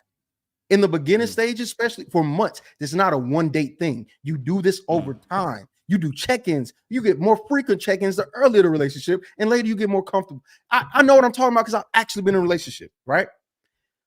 Those beginning moments when I tell you these are the boundaries, don't do these things, right? You know these. You don't forget. You want to know how you don't? I know you don't forget because I make sure we're going over these things over and over. If I'm in a relationship, she knows exactly how I'm going to respond to that level of disrespect. There is no excuse because you know it's coming. And I don't do that to you. I don't do that. So if I respond the way that I respond, then you should understand what's coming next because you agreed when you said I'm willing to date you. Now, if you like some of these women, go ahead. Go ahead. No, sorry. No, go ahead. Sorry, bro. I'm saying if you like some of the, of course, there are going to be plenty of women that disagree because they think they should be able to do that because they're in a relationship. You say foul shit all the time, blah, blah, blah. That's fine. I wouldn't date those women. If for the women that are saying he's control all of those things because I'm taking a stand on my boundaries, I would never date them because they're uncomfortable with what I'm setting. But there are some women that hear what I'm saying and accept it because they respect it and they know I won't disrespect them in that way. That's when the relationship works. When two people agree on the boundary and they decide not to cross it out of love, restraint, or something. And again, like I said, nothing just starts off on 10. I've never experienced that in my life. I've never experienced a fight that started off, "Oh, we're in a fight." No, I ain't done that. No, there's always that gradual escalation. That it's always that start off. And as somebody who communicates what it is his boundaries are, I'm not crazy. I know how to articulate myself. I know how to communicate what's going to happen. What I have foresight. I tell people, I've told people, other people. Ooh, this has been crazy. I've told people early on, "Hey, don't do this," because this is not limited to just female-male relationship. This is men. Yeah. This is everybody. I need you to understand when boundaries are drawn for me and I'm trying to prevent you from crossing them, it'd be different if I was just sitting there letting it go on like, oh, she got me dick. I ain't say nothing. No, I say something. Don't do that. That's crazy. I didn't call you out your name. Why you calling me out? Why you calling me out my name? And then they do it again because they're more upset. Hey, this about to go left. And then they do it again. But it's the one that's written. It's the one and done one. The one that's like, oh, you wilding. It's time for me to get up out of there. And I told you I was going to do it.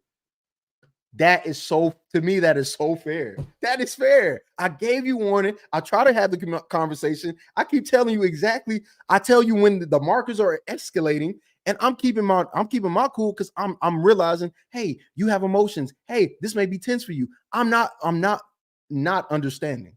I'm very understanding. But I also have boundaries. You're not going to cross a boundary with me and think that you're going to be able to dictate how I respond to the boundary, especially when you've already agreed this is how I'm going to respond. I told you this. You have no room. And if you want to leave the relationship because you thought you could handle me establishing my boundaries in that way, but you can't, then I understand that too. You want to know how I understand? You want to know how I know I understand that? Because it's happened. It's happened. And you know what? To those people who have left me and I've left them, as far as friendships and all, because again, don't think men don't know how to cross boundaries with other men. They do. And to those men and those women that I no longer speak with, it's mutually understood. I don't view them as an enemy anymore, right? Because you've totally removed yourself from friendship and all. You're just a person.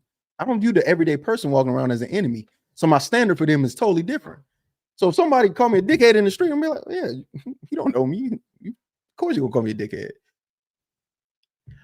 But if I know you, that means we had conversation. That means you know how I move. That means I know how you move. This standard different. You don't do that because that's your ass. And for the dudes, because you can't do this with girls, I'm willing to beat your ass over it. And we can end it after you win or I win. The problem is people want this unlimited bound of grace from somebody who's not God. Stop asking for that. It's so crazy. Stop making contracts and being a contract breaker. A covenant breaker. Why come back? If they broke the covenant, why the contract? Why even think about coming back? Because it's about intent. I don't look again. But you believe you know their intent. That's what I'm saying. But they do it on purpose. But again, I'm not somebody who thinks they know everything, contrary to popular belief.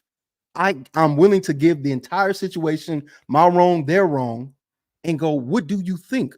I trust the people that I trust them because they have good sight and good judgment. I don't know if you've heard stories from people when they tell the story, it's like, bro, this sounds crazy. But then when you hear the other side of the story, you start to go, what? That story don't sound nearly the same, right?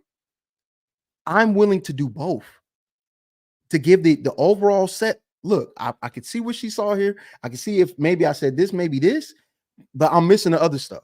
And that's where I can only do so much because 2, 3, 4 brains is better than one. So I asked my pops, I asked my moms, I asked friends.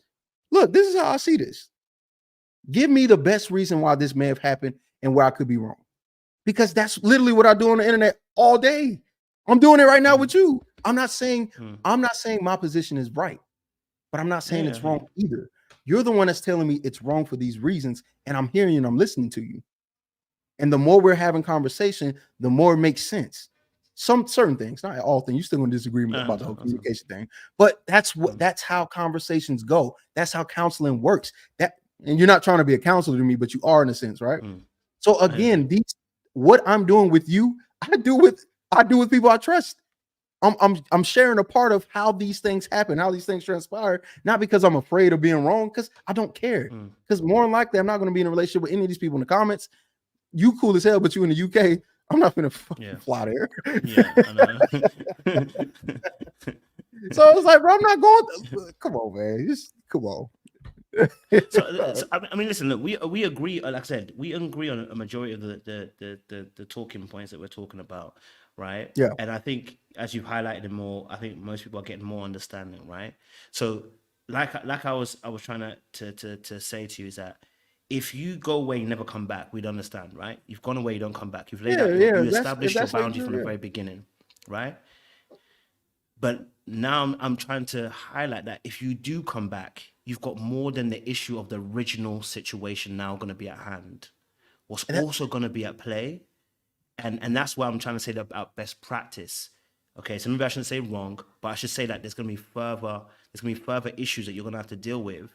Is that the issue will not just stay as a person attacking you originally. The argument will also spill over to the fact that you took 3 to 4 days and didn't communicate with that person and pretty much iced them out, isolated them. So let's forget even whether it's a punishment or not, it doesn't make a difference.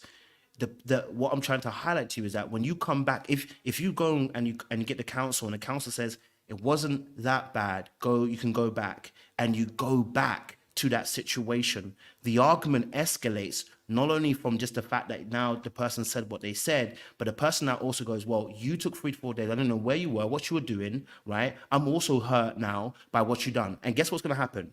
When you come back and the person says, I'm hurt by what you did, more than likely you're going to get pissed off. Why are you getting vexed? Because the reason why you left in the first place to do whatever you did is because I don't care what you felt. But now you're coming back, you're going to have to care what they think about. So now the argument's going to extend. What do you mean you got hurt by me leaving? At the end of the day, you should know what you did. And you should know, I told you in the very beginning that when I leave and I go and you hurt me for 3 or 4 days or whatever, you should be able to deal with it. Now the argument becomes something completely different. No, okay. So I give credit to that. That's fine. I'm willing to deal with that though. That's the difference. If that's the situation, then so be it.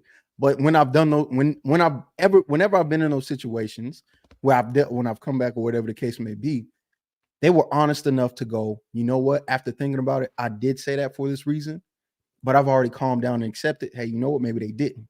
And at that point, when they've been honest enough to make that decision, that's when the actual decision of, okay, now I got to consider, am I out of here?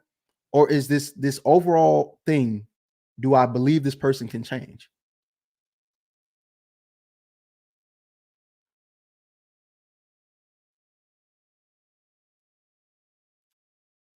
Is it my internet? Is it me? I don't know. Am I back? It started circling. Yeah, you're back. Sorry. Okay. The grace part for me is, well, here's what I'm not usually wrong on that. I'm not usually wrong. When I am wrong, it's not what you just said it was, because there's an understanding. That's where both graces come in. When I am wrong, and it's been so rare, it's been very rare. And I'm not trying to toot my horn. I'm just saying I'm aware enough to know when something's going on. I'm not stupid. All right. But when I have been wrong, they've gone, you know what? Are you good? And I go, yeah, I had to think about it. Now did you do this particular thing for this reason? No. Okay. I'm sorry. My bad. Now, why did you say this? Blah, blah, blah, blah, blah. Here's the reason. Okay, cool. Now that we're here, what is it that you have to say to me? I can deal with that. Because people that understand me understand that. And they're willing to accept that. Not because I don't just do this out of nowhere. They're willing to have grace with me, and I'm willing to have grace too, especially if I'm wrong. But if I'm not wrong, like I said, I'm out of there. When I'm not wrong, and then everybody goes, nah, bro, then I'm out of there. But if I am wrong, I have to come back because I'm wrong, or I could be wrong. But you got to be real enough to explain that to me. And I trust the people that I am in relationships with to be real enough to say, I did this for this reason. And in that moment of me being cool and level-headed, I can then make another level-headed decision of going, I don't think we should be cool no more. Because my counseling was wrong. You just said they was wrong. And now I have to deal with, do I think you're going to do this again? And then I have to make a decision from there. But at least when I'm making it, I'm not making it thinking you're my enemy. Because even at that point, when you do that, I'm not thinking you as an enemy. Now I'm looking at you like you're just a regular person now. Because people get different categorizations based upon their relationship. That's how it works. At least with my counseling, they've reduced my thinking to you're no longer an enemy, you're just a regular person. And now I just got to deal with the fact that you're regular. You're the average human being to an average person, which means you'll do any and everything, which is fine, right? Because I've already come to the conclusion that this is not what I thought it was. This relationship, this friendship, this whatever isn't what I thought it was. So my standard and expectation for you has dropped precipitously. I will never think that way about you. So if you say something crazy out of your mouth to me again, I'm gonna be like, yeah, I kind of expect that because you're just the average person. You're not a friend to me. You're not a girlfriend to me. You're not a family member. You have no reason not to say anything crazy to me, right? You know how wild it would be if I expected women in the chat room to actually be respectful and not say I got mommy issues, although I ain't say nothing about them. It'd be crazy because it's the internet. They don't know me and they don't care. Now, if it's somebody I know saying that, I'm gonna be like, what is going on right now? You know my mom. You know me and my mom. Why are you talking to me like that? So yeah, it's a totally different standard for my friends. It's a harder one. It's a more stringent one. That's kind of what comes with friendship, or at least with me. Some people have friends and they don't have that much standards for them, but I got all the standards in the world because of what I'm willing to do for them. I'm willing to go out and about. If one of my friends called me right now and say, "Dog, I need you right now," Coach, this I'm shutting this down. It's gone. I'm gone. But with that comes expectations, comes standards. So don't, man. I don't even want to talk about my ex. Come on, man. I was there. I was there. Tell us about what happened there, so we understand. Maybe you can bring us into it. So no, I don't talk about. No, because I don't. Even though I may have a perception, you don't tell us exactly what it is. It doesn't matter. You don't tell us exactly what it is. So what did you experience though? It doesn't matter. It doesn't matter. It does matter because you just said what you just said there was telling me that there's something there that we should be able. What to I'm understand. saying. What I'm saying is, did something similar like this happen with your ex? Nah, I'm not gonna tell you. Okay. It don't really matter. It don't matter. I mean, listen. All I'm saying is, Kojo, is women that are in relationships with men tend to get a very different experience than any other woman. And I will say, I gave my ex an experience that most women do not get from me. And I won't talk about my ex. I'm not gonna talk about my ex because, first of all, I'm not gonna talk bad about somebody who I was with. That's great. And I don't even think it'd be bad. I think it's not about talking bad. It's just about if you're saying that this is factually what happened, you don't have to trash her. You just have to say, listen, what factually happened. Like I can tell my audience that, listen, I love my ex. It doesn't matter. Right? The last relationship I had, parts of it was abusive towards me though. You know what I mean? It is what it is. You know what I'm saying to you? Like I don't I'm gonna let you know right now. I'm not gonna talk. No, I'm not, because that's not even cool.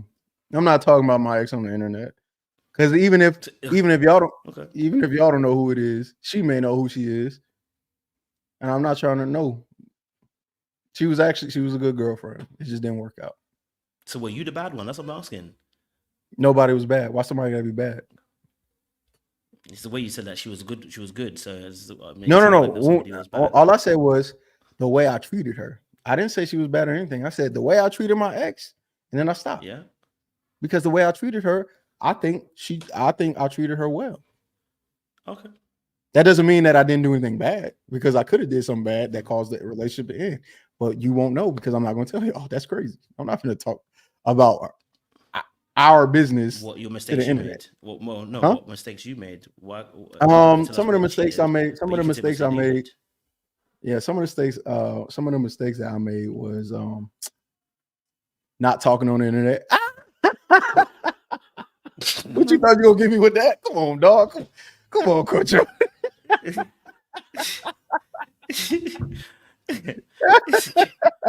It's okay, bro. I'm not. No, man. You crazy if you think bringing personal anything. No, you're saying what you did. You don't have to tell what they did. You have to say what you did. If I'm in a past relationship, I can talk about me because. But it don't matter what I did, because again, why would I be telling people what I did unless they're gonna be in a relationship with me? I'll be honest No, about you what don't I have to. did. Yeah, okay. So Look, then be honest about it. What's the big deal? Yeah, I'm not advertising online. Are you crazy? Advertising what? You've been talking Anything. about the bad stuff that you did. What's the advertisement here? You're talking about a situation that you've been through, you've experienced. If you want to know that, get to know me. If you want to know, come to Georgia and get to know me. If you don't care and you're not gonna date me and you're not gonna talk to me, then I don't need to talk to you. Are you actually single? Are you actually single though? Am I? What is? Yes, I'm single. Whatever single means. I just want to make sure. What single means you're actually single, like as in you actually know there's no one in the frame. You know what I mean? Yes, I'm single. I am single. Well, you don't got to say single. Yeah, I'm just single. I'm single. Single means nobody. All right, there ain't nobody right now. Nobody. All right. They gotta chill. Okay, they gotta chill out. They've been wild. Listen, it's all good. Listen. I appreciate you, Cheeky, for coming up and having a conversation with me. I think it was a really good conversation. Of course, man. I know, we push back on each other, and it's all about growth. So I'm not vexed. I actually really enjoyed the conversation. Got me thinking a few things too. So I appreciate you and respect your time and the energy you've put into this conversation as well. So thank you again. For that. Any last words? All right. Hold on, Kojo. I'm sorry, I gotta address this. Y'all gotta chill. Stop saying dry it in the desert, single as a Pringle. I swear to God. You know what? I got hoes. Now I'm switching it up because they are gonna be me.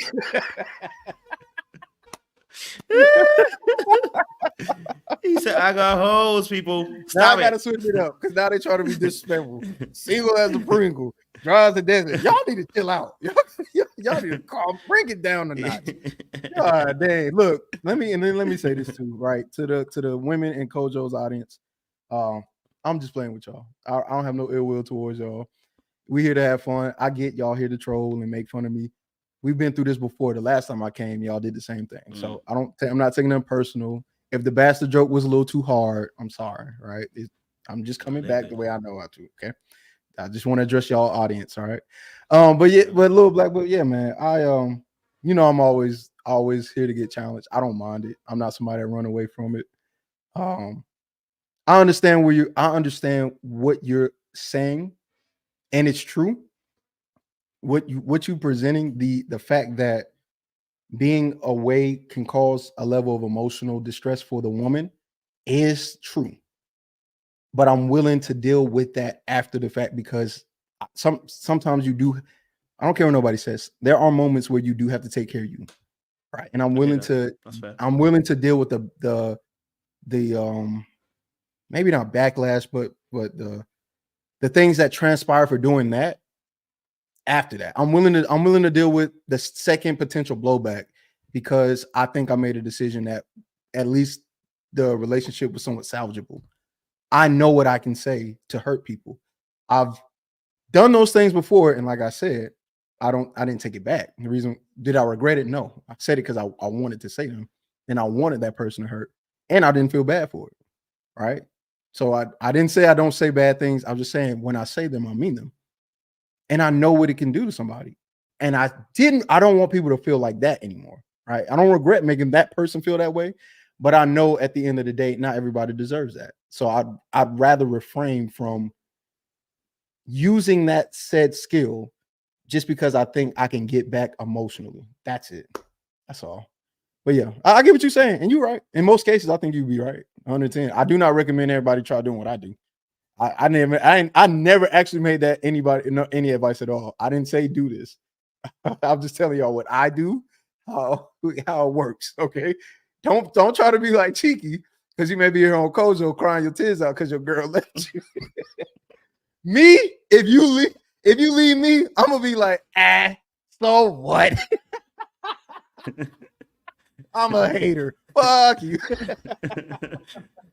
Everyone's got to do what they got to do to recover. Yeah, nah. Yeah, you may end up on the YouTube cover talking about you got to do better, fam. I'm like, oh my, who is this dude? It's all love. Don't even worry, bro. It's all love. Don't even worry about that, cuz. But listen, thank you, audience, again. Thank you so much for that. I appreciate that. For the gentleman who joined as well from Cheeky Channel, thank you as well for joining us. We want to have more conversations like this with other men. You know, we're here to challenge thoughts. That includes my own as well, my audience, myself, Cheeky himself, and that's why I wanted to invite Cheeky on. I know that he's a open book, and we'll have conversation and reason as well. And so I appreciate that so much. But listen, audience, it's appreciated time. We gotta go. Okay, so make sure you like, share, subscribe. Click on the bell button. You can subscribe to also Cheeky channel as well. And we gonna see you again very, very soon. Okay, all right. Much appreciation.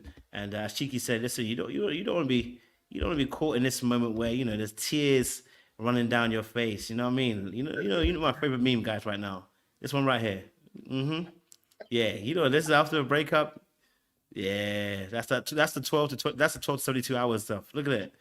That's where you're gonna be at. It's That's kicking your enemy, in, baby. Hey, that's your enemy, baby. Okay. That's our 48 kicking in right there. Yeah. I was like, oh damn. Oh, I miss her. It's okay. It's okay. Look, man, don't do it, bro. Don't do it. Just be willing to lose it all. You gotta be willing. They asked what's your channel name, bro. What's your channel name? Is it the one that's on Just type in Cheeky actual name Banter. If you type in Cheeky Banter, it'll pop up. Okay. Yeah. So Cheeky Banner, yeah. All right, listen, audience. Thank you. I'll put it in the description box. Actually, I've got your channel on my thing, so yeah, I got yours in mine too. So everybody, yeah, same for my audience. On the title. I added you too. But yeah, for those who are on my side, if you click the link, the hyperlink, it'll take you to Kozo's channel. All right, audience. Thank you so much. It's been a good conversation. We'll see you again soon.